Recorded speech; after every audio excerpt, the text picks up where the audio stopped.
মৰমৰ ছাত্ৰ-ছাত্ৰীসকল, আজি আমি আপোন পাঠৰ 10 নং পাঠটিৰ প্ৰশ্নোত্তৰসমূহ আলোচনা কৰোঁ আহাচোন। 1 নম্বৰ প্ৰশ্নটো চাই ল'বা। প্ৰথমে কোৱা তাৰ পাছত লিখা। ক কহাৰ গাঁৱৰ লোকসকল খেলপথাৰত উপস্থিত হোৱাৰ কাৰণ কি আছিল? উত্তৰত তোমালোকে লিখিবা, এখন বিশেষ মেলৰ বাবে কহাৰ গাঁৱৰ সকলো ৰাইজ খেলপথাৰত উপস্থিত আছিল।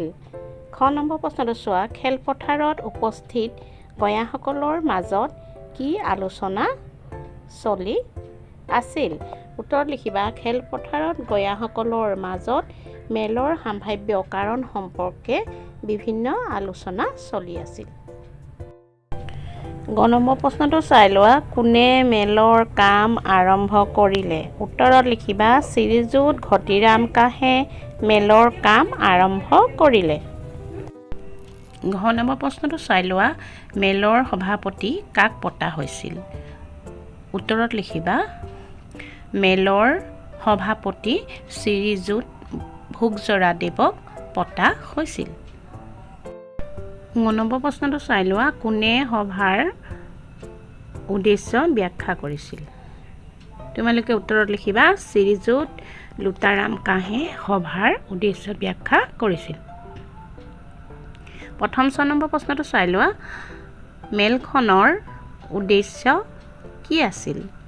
উত্তৰত তোমালোকে লিখিবা, মানুহৰ মাজত কাঁহৰ সমাদৰ কমি অহাৰ মূল কাৰণটো আলোচনা কৰাটোৱেই মেলখনৰ উদ্দেশ্য আছিল। দ্বিতীয় 6 নম্বৰ প্ৰশ্নটো চোৱা। কাৰ দ্বাৰা গীত পৰিৱেশন কৰা হৈছিল? উত্তৰত লিখিবা, বৰবাতি, পিয়লাবাতি, বানবাতি, হাতীখুজীয়া বাতি, জোলবাতি, খুৰীবাতি আৰু মেলাহী বাতিৰ দ্বাৰা গীত পৰিৱেশন কৰা হৈছিল। 42 নম্বৰ প্ৰশ্নটো চাই লোৱা। কোনে কাঁহ শিল্পৰ ইতিহাস বৰ্ণনা কৰিছিল?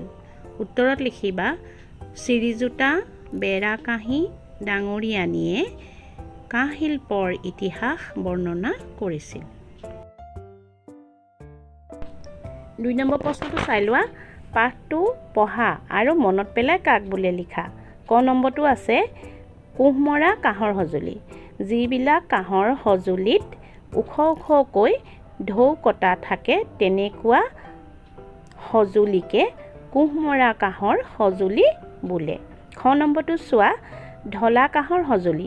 যিবিলাক কাঁহৰ সঁজুলি হাতুৰিয়ে কোবাই গঢ়াৰ পৰিৱৰ্তে কাঁহ গলাই জুলীয়া কৰি মাটিৰ সাঁচত ঢালি গঢ়া হয় আৰু যিবোৰ সঁজুলিত কোনো যোৰা নাথাকে এনেধৰণৰ সঁজুলিকে ঢলা কাঁহৰ সঁজুলি বোলা হয়। গ নম্বৰ প্ৰশ্নটো চাই লোৱা। ঢলুৱা কঁহাৰ। যিবিলাক কঁহাৰ শিল্পীয়ে কাঁহৰ বাচন হাতুৰিয়ে কোবাই গঢ়াৰ পৰিৱৰ্তে কাঁহ গলাই জুলীয়া কৰি মাটিৰ সাঁচত ঢালি গঢ়িছিল তেনেধৰণৰ শিল্পীকে ঢলুৱা কঁহাৰ শিল্পী বুলি কোৱা হয়। 3 নম্বৰ প্ৰশ্নটো চাই লোৱা। ভাৰতৰ নাট্যশাস্ত্ৰত কাঁহেৰে নিৰ্মিত কি কি বাদ্যযন্ত্ৰৰ নাম পোৱা যায় বুলি পাঠটোত উল্লেখ কৰা হৈছে? উত্তৰত লিখিবা, ভাৰতৰ নাট্যশাস্ত্ৰত কাঁহেৰে নিৰ্মিত বাদ্যযন্ত্ৰৰ নামসমূহ হ'ল কাংস্য, ঘণ্টা, মন্দিৰা, তালম, নুপুৰ, কিংকিণী আদি। 4 নম্বৰ প্ৰশ্নটো চাই লোৱা। অসমত প্ৰচলিত তাল কেইযোৰমানৰ নাম লিখা। উত্তৰত তোমালোকে লিখিবা, অসমত প্ৰচলিত তাল কেইযোৰমানৰ নাম হ'ল ভোৰতাল, খুটিতাল, পাতিতাল আৰু খেৰেঙিতাল আদি। 5 নম্বৰ প্ৰশ্নটো চাই লোৱা। হাজো আৰু সৰ্থেবাৰী কিহৰ বাবে বিখ্যাত?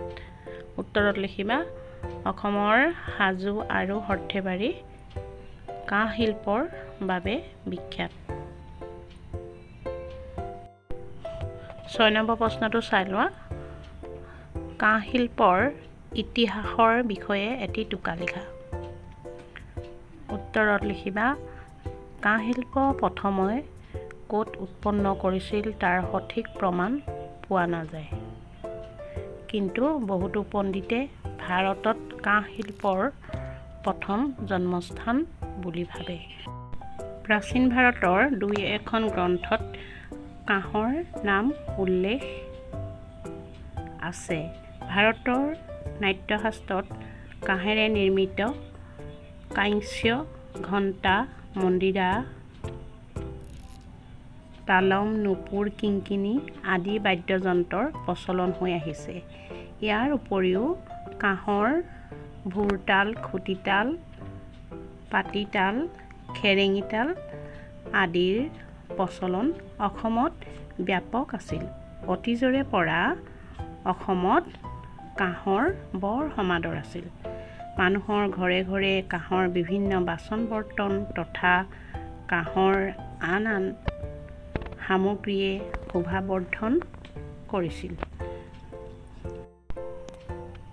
অসমৰ হাজো সৰ্থেবাৰীত কাঁহৰ বাচন গঢ়া হয়। এইখিনিলৈকে সকলো ছাত্ৰ ছাত্ৰীয়ে তোমালোকৰ প্ৰশ্নোত্তৰসমূহ কৰি ল'বা। নতুন এটা ভিডিঅ' লৈ তোমালোকৰ ওচৰলৈ আকৌ আহিম। আজিৰ ভিডিঅ'টো ইমানতে সামৰিছোঁ দেই।